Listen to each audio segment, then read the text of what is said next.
Welcome to the Tech Egg. Don't get scrambled. Enjoy the video. In this video, I will explain how to public a game in Roblox. First, open Roblox Studio and load the game you're ready to share with the world. It's super important to make sure your game is thoroughly tested and running smoothly, with no major bugs or glitches.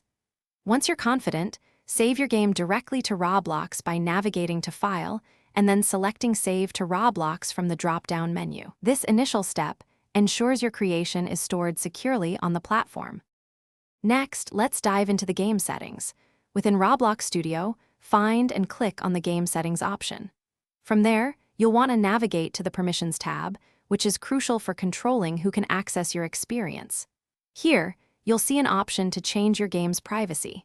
Make sure to select Public so that all Roblox players can discover and enjoy your hard work. This is a key step to making your game widely available. Now for the exciting part, publishing your game.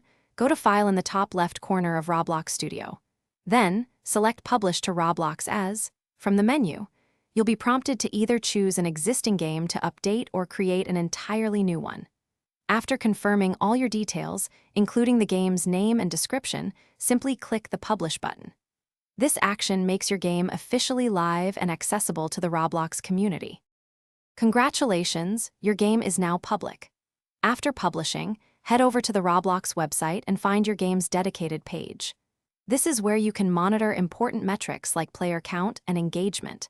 Pay close attention to player feedback in the comments and reviews. It's invaluable for improving your game. Remember, regular updates, perhaps every 2 to 3 weeks, can keep your community thriving and attract new players to your awesome creation. Thanks for watching. Consider subscribing if I helped unscramble your problems.